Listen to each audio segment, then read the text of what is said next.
At sunrise, the Colosseum was already alive. Its huge arches caught the first faint lines of light, while yesterday's blood still stuck to the stone like a shadow. Beneath the seats, vendors shouted for attention, baskets filled with olives and watered wine, ready for a crowd that hadn't even taken their seats.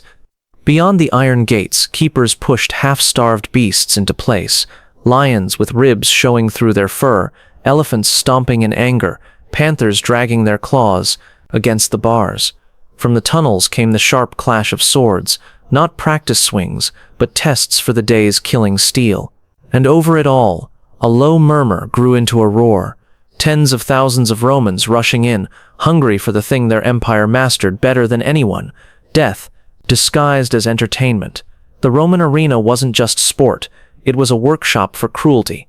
Emperors filled the sand to stage sea battles, starved wild animals to build suspense, and forced captives to act out myths that ended with very real bodies.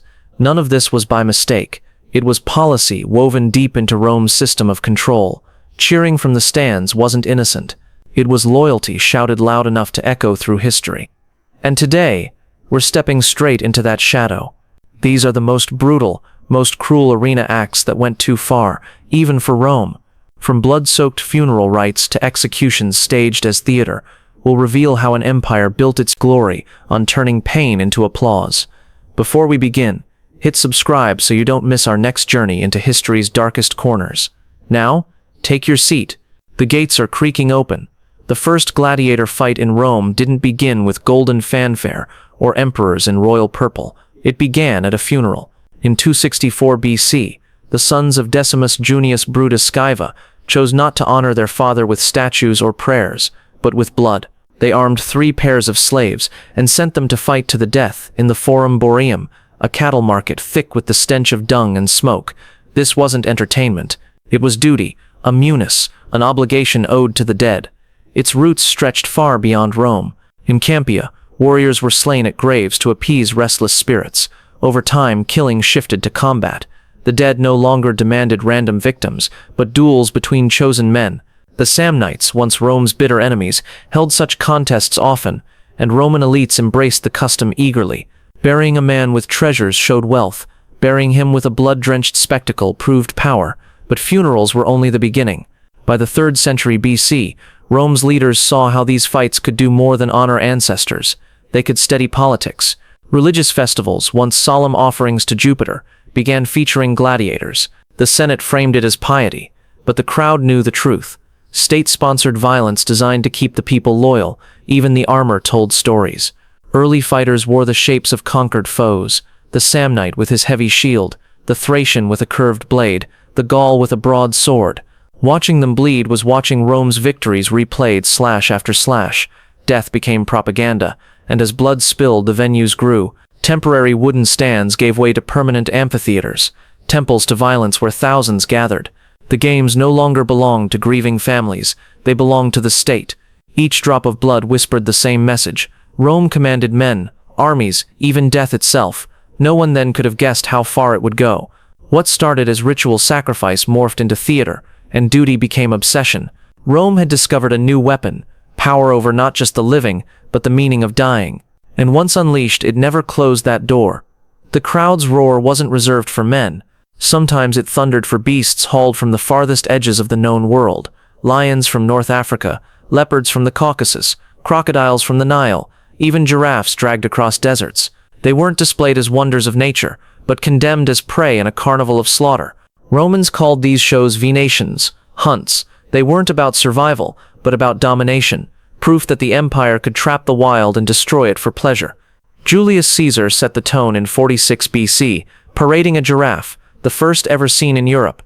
They called it a camelopard, half camel, half leopard, because Rome had no name for such a creature. It didn't matter. The animal wasn't admired. It was thrown into the sand to be torn apart. The message was unmistakable. If Rome could seize the strangest beasts alive, it could conquer anything. The slaughter only grew. When the Colosseum opened in AD 80, Emperor Titus reportedly oversaw the deaths of more than 9,000 animals in a single festival. Archaeologists have found bones etched with marks of deliberate starvation, evidence that lions and bears were weakened beforehand to ensure a quick, bloody kill. Even elephants, once the terror of Roman legions under Hannibal, were herded into the arena and butchered for cheers. Behind the scenes, logistics were part of the theater. Exotic creatures had to be trapped, hauled across deserts, and kept alive just long enough to meet their doom. Caravans dragged cages through scorching sands, delivering victims to a city that demanded fresh blood with every sunrise. Fleets floated them down the Nile. Handlers risked their lives just to deliver living trophies to Rome. Seeing a panther in the wild was dangerous enough. Watching one explode from a cage in front of 50,000 screaming spectators, that was power made visible. Every creature was a living souvenir of conquest, proof that the empire's reach knew no limits. Some emperors made these hunts their own private stages. Commodus, Rome's most flamboyant showman, strode into the arena dressed as Hercules, slaughtering hundreds of animals himself. He wanted to look like a god among beasts. But everyone could see the truth, a fragile ego with a bow. The hunts were often rigged. Animals were chained, maimed, or half-starved, so the emperor could bask in a guaranteed victory. And the people, they cheered, not because they admired him, but because when the emperor hunts, silence could be fatal. Behind the cheers, a quieter tragedy unfolded. Ancient writers like Pliny the Elder warned how rare species vanished from their homelands after decades of Roman slaughter. Lions, leopards, and even elephants were pushed toward extinction to feed the empire's appetite for spectacle. The Colosseum wasn't just a theater of death, it was an ecological wrecking ball. But for Rome, extinction didn't matter. What mattered was the illusion that nature itself could be captured, starved, and destroyed for fun. Every carcass on the sand was another brick in the wall of imperial control. When you picture a gladiator, you might imagine two evenly matched warriors locked in noble combat. The reality was far more twisted. Rome thrived on imbalance, on contests engineered for cruelty. They built bizarre weapons, imposed absurd rules, and staged fights no one could truly win. Some victims weren't fighters at all. Prisoners and condemned criminals were shoved into the arena dressed as clowns, handed wooden swords and sent to die against seasoned killers. The crowd jeered as the doomed flailed and fell, public execution neatly disguised as sport.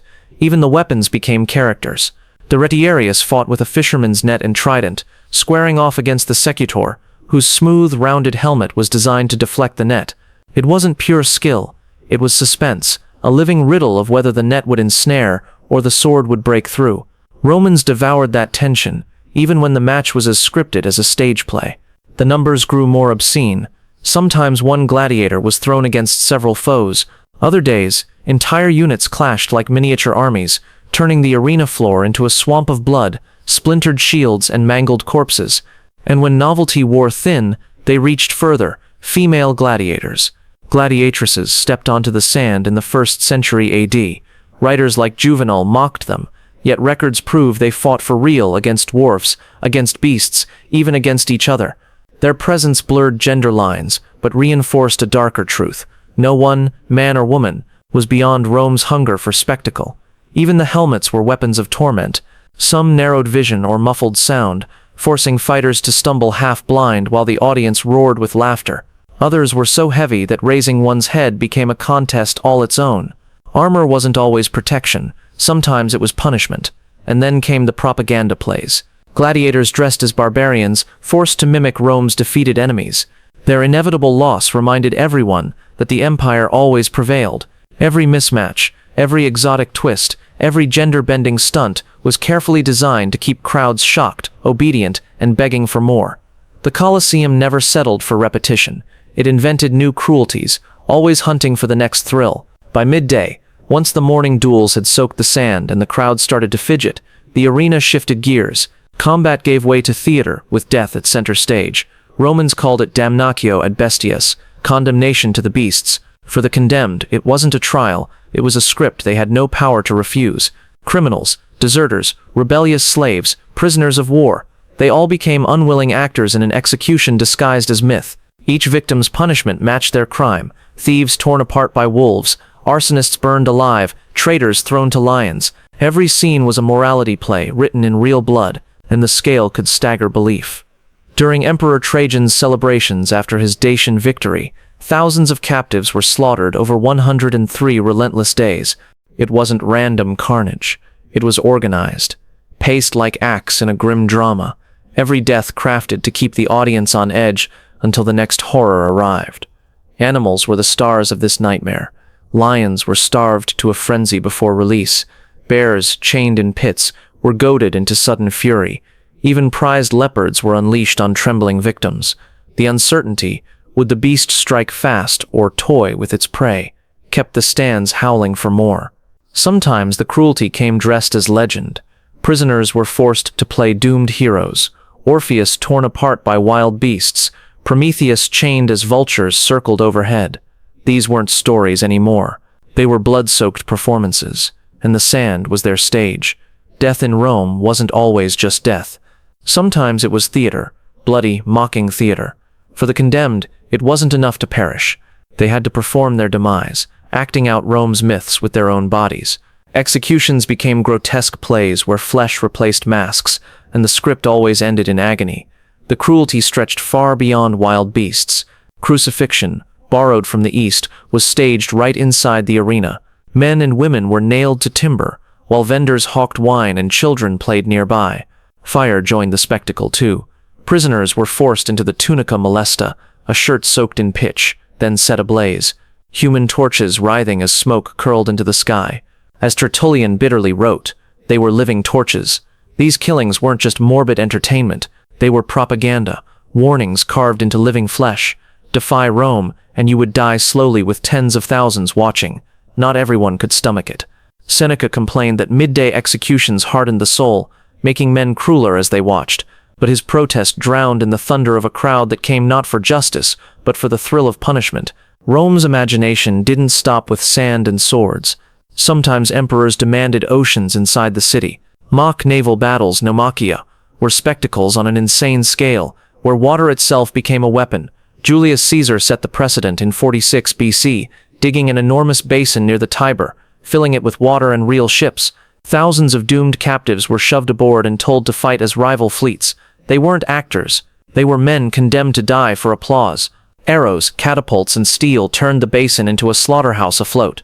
Augustus expanded the madness. In 2 BC, he created a basin almost 2,000 by 1,200 Roman feet, fed by a custom aqueduct, the Aqua Alsitina, just to keep it full. 30 warships clashed there, each crammed with prisoners fated never to leave alive. The message was clear: Rome could command seas where none existed, even nature bent to imperial whim. By 52 AD, Claudius went further, draining Lake Fucine to stage another naumachia. When the captives greeted him with the chilling salute, morituri te salutant, those who are about to die salute you, history gained one of its most haunting lines. Whether rehearsed or desperate, it summed up the hopelessness of men made into props. Fire, too, had its macabre myths.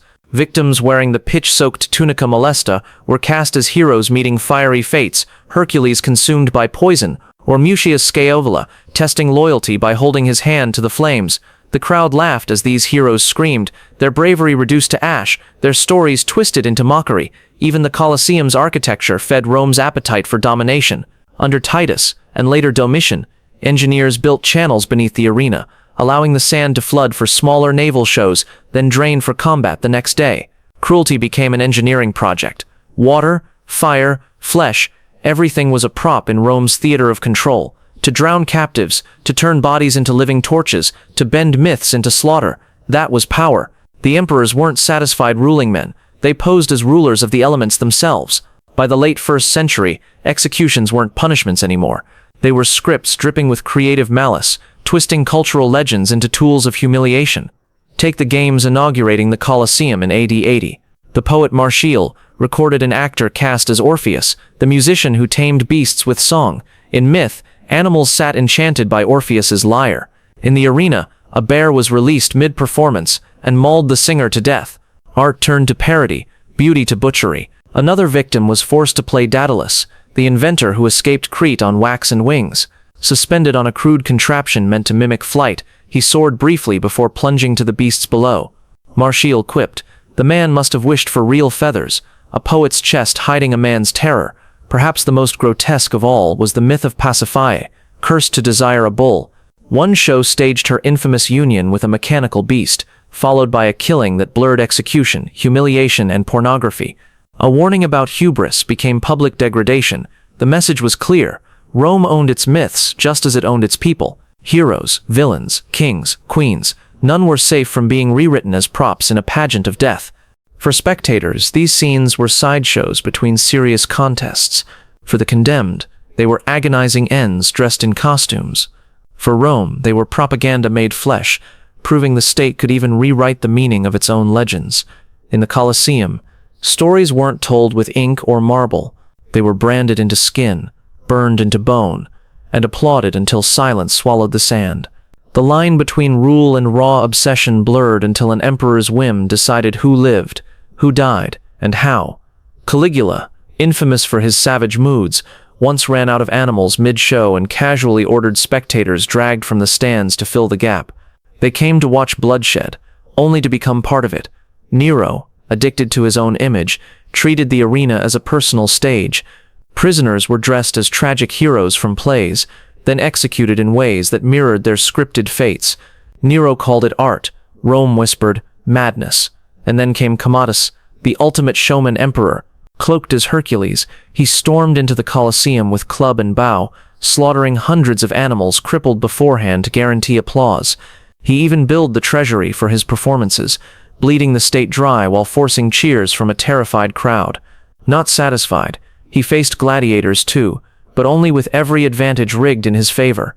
Losing was impossible. Clapping was compulsory. Domitian wielded the arena like a weapon of paranoia, staging midnight hunts by torchlight to keep Rome uneasy, unsure when amusement might turn to terror. Even good emperors weren't immune. Trajan, remembered as just and capable, marked victory with 103 days of games, thousands of deaths folded into a celebration of power. Spectacle fed egos, but it carried a price. Caligula and Commodus both died violently, remembered not for statecraft but for theater written in blood. The arena that lifted them up also exposed their madness. Not every Roman cheered. Philosophers, poets, and early Christians left a quieter record, one that saw rot beneath the marble.